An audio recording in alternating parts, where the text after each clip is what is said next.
there needs to be someone who is sort of the keeper and reiterator of the vision. Because there's just a ton of work to do. And a lot of times, you know, when you have to walk 1,000 miles and you take the first step, it looks like a long ways. And it really helps if there's someone there saying, well, we're one step closer. You know, the goal definitely exists. It's not just a mirage out there. So in 1,001 little and sometimes larger ways, the vision needs to be reiterated. I do that a lot. Boy, I've forgotten how much work it actually is to start a company. It's a lot of work. And you've got to do everything. You've got to come up with a name. You've got to come up with a logo. I mean, in addition to designing the product, you've got to figure out what to design. You've got to figure out how you're going to get it to the marketplace. You've got to do a part number system. You've got to go get bank accounts. You've got to set up charts, general ledgers, get a management information system, get a little kitchen set up, get a coffee maker, all this stuff. Well, my first saying is that the honeymoon is over. All of those wonderful things that we got for just being are now sort of just old news. We are like every other startup. We've been a company now for 6 months. And yes, you could say that, well, we had a lawsuit for 4 of those months and we had this and that. But the bottom line is the world doesn't really care. What the world cares about is what we produce. We've been a startup for 6 months. We've been spending money like we've been a startup for 6 months. And in some areas, we've really produced a lot. We've got a lot to show for 6 months in some areas. In other areas, we don't have a lot to show for 6 months. So I hope that throughout this retreat, we tend to make sure that our feet are on the ground and we realize that we're going to be judged like every other startup from here on out, and that is by what our product is and how timely we bring it to market. And getting a consensus on a common vision. We wanted people that were insanely great at what they did, but we're not necessarily those seasoned professionals, but who had at the tips of their fingers and in their passion the latest understanding of where technology was and what we could do with that technology, and who wanted to bring that to lots of people. So the neatest thing that happens is when you get a core group of 10 great people, it becomes self-policing as to who they let into that group. So I consider the most important job of someone like myself is recruiting. One of the things I've always found is that you've got to start with the customer experience and work backwards to the technology. You can't start with the technology and try to figure out where you're going to try to sell it. And I've made this mistake probably more than anybody else in this room. And I've got the scar tissue to prove it. And I know that it's the case.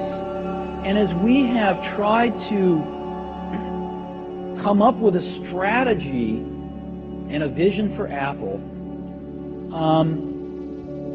it started with what incredible benefits can we give to the customer? Where can we take the customer? Not starting with, let's sit down with the engineers and figure out what awesome technology we have, and then how are we going to market that. And I think that's the right path to take. You've got to find what you love. And that is as true for work as it is for your lovers. Your work is going to fill a large part of your life, and the only way to be truly satisfied is to do what you believe is great work. And the only way to do great work is to love what you do. If you haven't found it yet, keep looking and don't settle. As with all matters of the heart, you'll know when you find it. And like any great relationship, it just gets better and better as the years roll on. So keep looking. Don't settle. Did you ever want to give up? Did you ever think of giving up? There were moments where it was pretty tough. There have been moments, but no, I don't think so. I don't think so. The first year or two was the hardest. And there was no personal computer in 1975. It's Right. it's very hard to believe. Well, that's why we made one. Yeah. We made one because we wanted one, and there wasn't one, so we had to make one. Did you know that when you made the personal computer, though, that this will become a major industry? I mean, did you know like this? No. It took about a year before we started to sense it. I had a partner named Steve Wozniak, who's a brilliant guy, and he did most of the engineering on the original Apple I and the Apple II. And after about a year, we showed it to we just made it for ourselves, and we showed it to our friends, and they all wanted one. And so we were busy making these computers by hand for our friends, and it was taking all of our life. you making? All of our spare time. And so we decided we better manufacture 100 of these to get, so that we can not have to spend the rest of our lives making them for our friends. And that's how we got into this. We didn't think about starting a company. We were just doing it for ourselves, and then our friends, and then the circle got bigger and bigger and bigger. Now there's 25 million people. So you were having fun. Oh yeah, we've always had fun doing this. So many young people are aspiring to become, startup venture, venture companies and emulate something like Apple for themselves. And sometimes people come to me and say, I want to start a company. And I say, why? They say, oh, I want to make lots of money. I say, forget it. That's not a good enough reason. Most people that have started companies because they want to make lots of money, I haven't seen very many of those succeed. The ones that succeed are people that come, sometimes they don't even want to start a company, they just have an idea that they want to get out, expressed out into the world. And oftentimes they have to start a company because nobody else will listen to them. It's a company of 10,000 people. How do you permeate the message throughout all the employees? What do you say to them? Well, you permeate it by example, ultimately. And in other words, when something's not quite good enough, do you stop and make it better, or do you just ship it? And everybody watches to see how the senior management makes those decisions. And what we've tried to do is stop and make it great before we ship it. When we have problems, stop and fix them. And by example, you can say anything you want, but everybody watches very carefully when you're in a difficult situation, what decisions you make, what values you have. They would like to know how you do it, and it's probably it's probably not easy to do. Yeah, we try to hire really smart people, but we have a very simple organization, and we try to focus and do very few things well. And focusing's hard because focusing doesn't mean saying yes, it means saying no.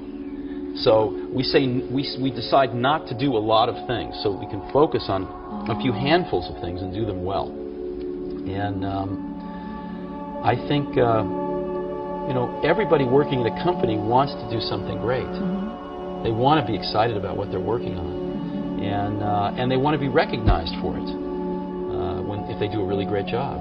So we just try to allow people to do the best work of their lives at Apple and get it out to 25 million customers that we have. And that's very exciting. And when you're working on something, and if this works out, up to 25 million people are going to use this. It's very motivating. And it's not just 25 million of our customers, but other companies tend to follow us. It takes them a few years, but other companies tend to copy what we do if it works. And so we can influence the whole industry. How do you see yourself 10 years from now? My headlights are not that good. I don't know. I don't really think about it. I think about a year, 2, 3 down the road. We have some projects at Apple that are sort of maybe 4 years down the road, 5 years, probably like 3 or 4 at the most, because things change too much.